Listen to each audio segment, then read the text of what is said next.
যদি বাংলাদেশের তৌহিদি জনগণ একটাবার জেগে ওঠে, এর আগের মানুষরা যে পালানোর পথ পেয়েছে, আপনারা কিন্তু পালানোর পথে পাবেন না ইনশাআল্লাহ। এই শান্তির জমিনে যদি কেউ উগ্রতা প্রদর্শন করতে চায়, আল্লাহর কসম করে বলছে, আল্লাহর হাতে হাত ঘুরিয়ে বসে থাকবেন ইনশাআল্লাহ। আমাদের একজন মুসলিম ভাইকে কুপিয়ে জবাই করে হত্যা করা হবে, তখন আমরা পশ্চিম কালেও চুপ করে বসে থাকবেন ইনশাআল্লাহ।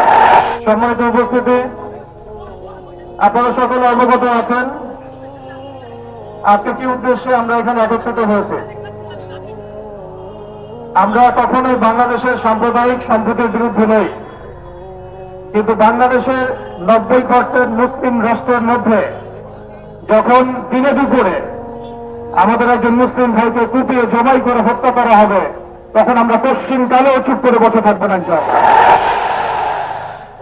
আমরা সর্বপ্রথম আমাদের প্রশাসন, সরকার এবং ঊর্ধ্বতন কর্তৃপক্ষকে বিনয়ের সাথে অনুরোধ করতে চাই, এই সন্ত্রাসী সংগঠন ইসকনকে অনতি বিলম্বে বাংলাদেশের মাটি থেকে বহিষ্কার করতে হবে।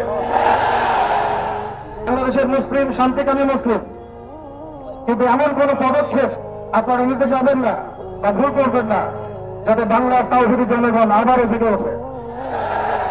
আমরা আল্লাহর কসম করে বলছি, যদি বাংলাদেশের তাওহীদি জনগণ একটাবার জেগে ওঠে, এর আগের মানুষরা যে পালানোর পথ পেয়েছে, আপনারা কিন্তু পালানোর পথে পাবেন না ইনশাআল্লাহ।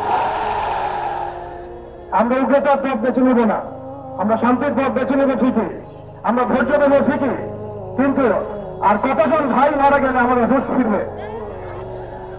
আর কতজন ভাই মারা গেলে আমাদের হুঁশ ফিরবে?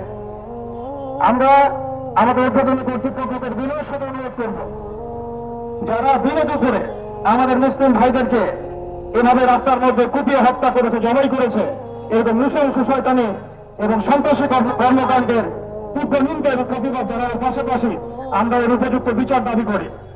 এখানে অনেক মুরব্বীকেরাম আছেন, আমি ছোট মানুষ, বেশি কথা বলতে যাচ্ছি না। আমরা একটা দাবি উত্থাপন করতে চাই, বাংলার জমিন শান্তির জমিন, এই শান্তির জমিনে যদি কেউ উগ্রতা প্রদর্শন করতে চায়, আল্লাহর কসম করে বলছে, আল্লাহর হাতে হাত ঘুরিয়ে বসে থাকবেন ইনশাআল্লাহ।